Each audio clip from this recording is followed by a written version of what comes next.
we go from all the stuff that we normally have to do. I get into big-time hockey mode where it's Sirius XM is on my car radio constantly, and I know this is going to sound like pandering, but it's not. It is a fact. My favorite guest, host, co-host, Martin Biron, 16 years, an NHL goaltender, once played 72 games in a season for the Buffalo Sabres. Sir, you must still be tired from that. No, I was very energized that year. I loved it. And I got to give props to Bob Essenzo, who was my backup that year. That was his last year in the NHL. And he went, I think, 0-8-1 or 0-8-2 that year. So he allowed me to keep on playing, and it was a lot of fun. But, yes, maybe not the best way to go about in a regular season and play 72 games. Cam Ward once played 73 for the Hurricanes here. That puts you in, Martin Brodeur territory, those guys who played a ton. The Hurricanes have not had that in the regular season since Rod Brind'Amour has been the head coach. The Hurricanes have not had that type of a goalie. I think the closest we have had to it was probably Petr Mrazek, who played the majority of the games in year one and was the goalie going into the playoffs. But then he got hurt, and we ended up using Curtis McElhinney as well. I will get to goaltending with you because I know that is an area of expertise. But I know that you have Carolina going a couple of rounds in the playoffs. Why did you think Carolina would be successful not only this series but beyond?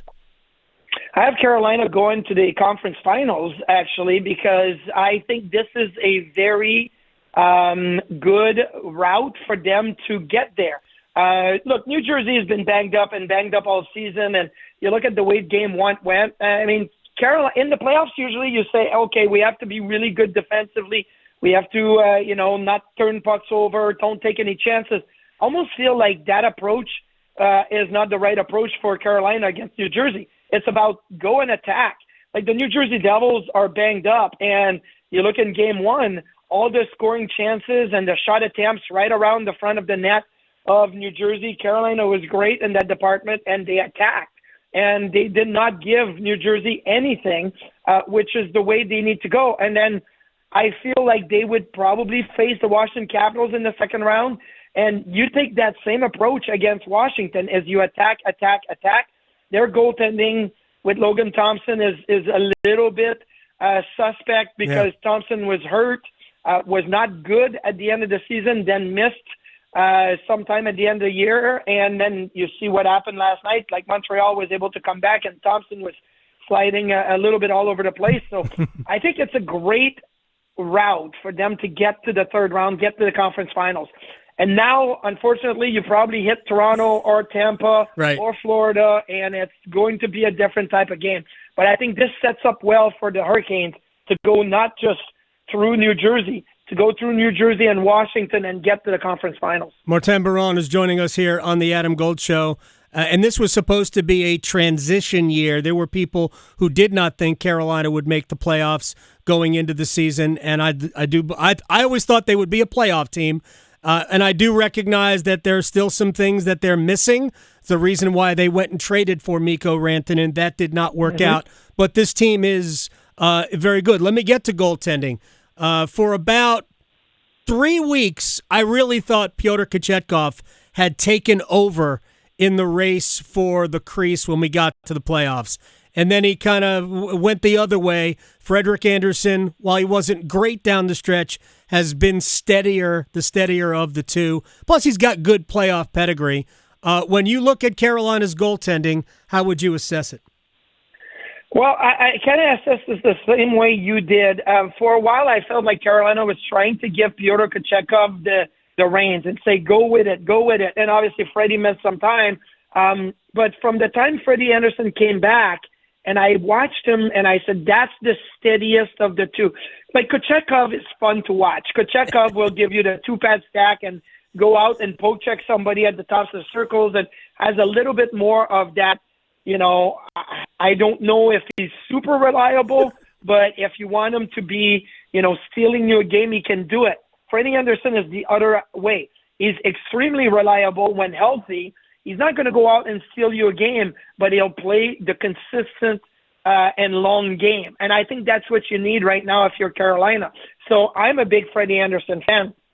I think that, to be honest with you, Toronto figured out their goaltending this year by having Anthony Stolarz and Joseph Woll, but that the Toronto Maple Leafs did not get consistent goaltending since Freddie Andersen left Toronto.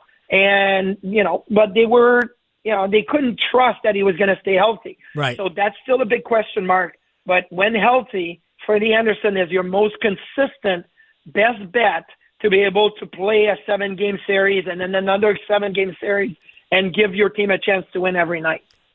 Martin Biron is joining us here on the Adam Gold Show at Marty Biron43 on Twitter. Last year, Rod basically went with Freddie except for one game where he used Kochetkov against the Rangers in I think it was game 3 in Raleigh, and Kochetkov was not quite good enough and ended up losing the game late, and he went back to Freddie.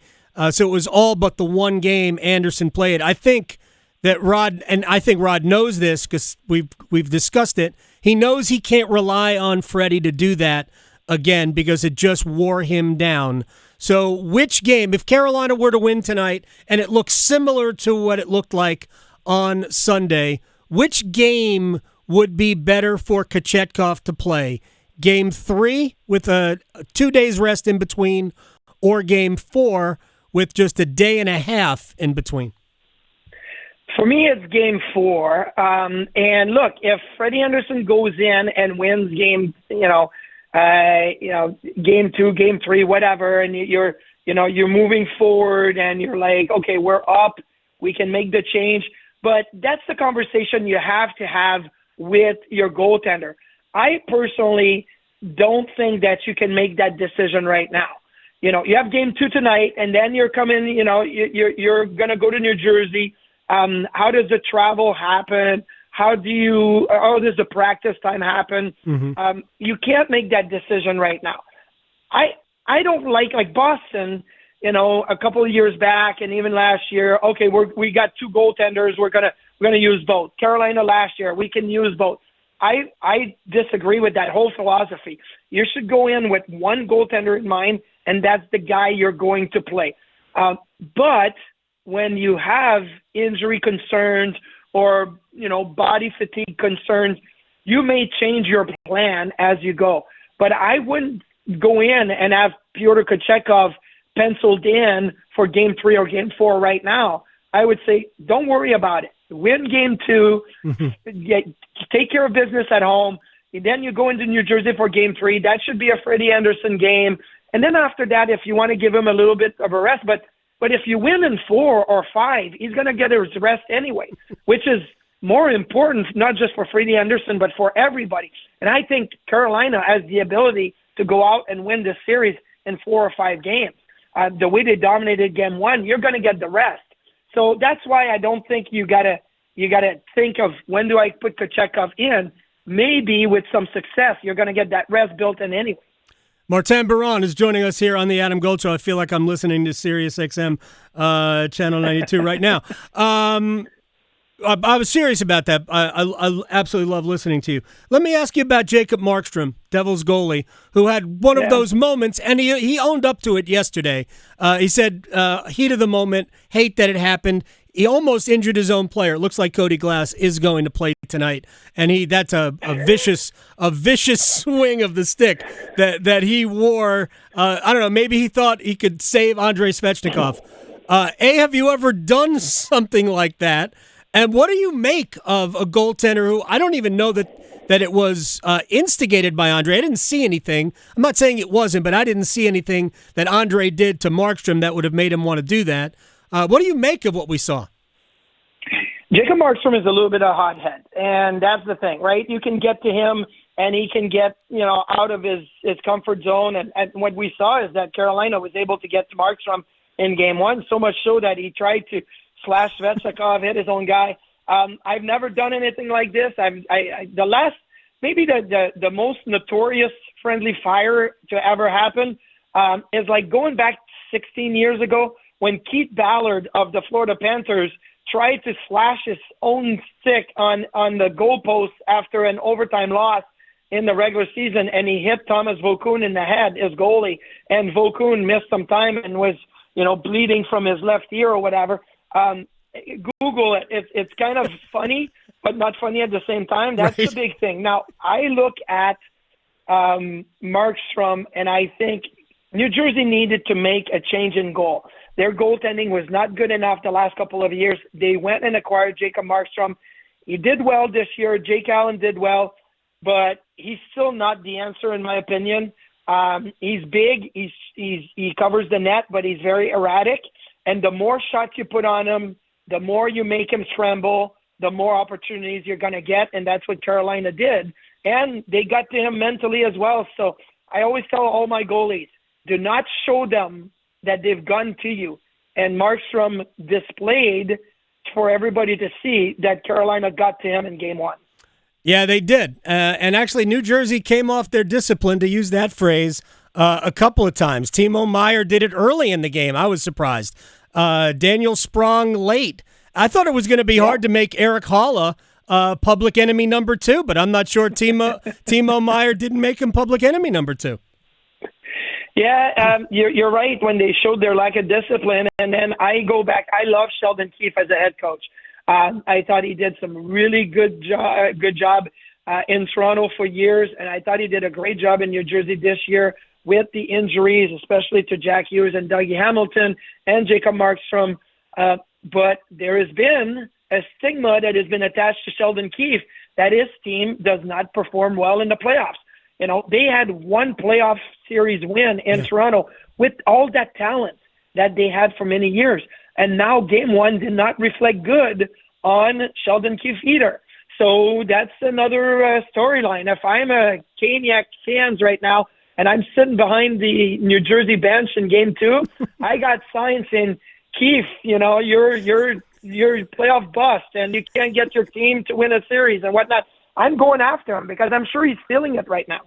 Martin Biron, I appreciate your time. This was a treat for me, and I think for our listeners as well, but I'm sure a lot of them listen to you all the time on Sirius anyway. Marty Biron, 43 on Twitter. Thank you very much for the time. I hope we can do it again down the road. I hope we can do it again, and I have to say, look, I love Raleigh. I love the fans in Carolina. I hated losing to the Canes in the conference finals in 06, Game 7, puck over glass, the whole thing. But Big Mike with the trumpet in the corner and everybody in Carolina, they were always great to me, and I love it. Oh, that's right, because you had to sit over there. Big Mike was amazing. You're 100% right. I appreciate you bringing up great memories. Thank you so much for the time, sir. Thanks. Enjoy the game tonight. Yeah, we will. Martin Biron here on the Adam Gold Show.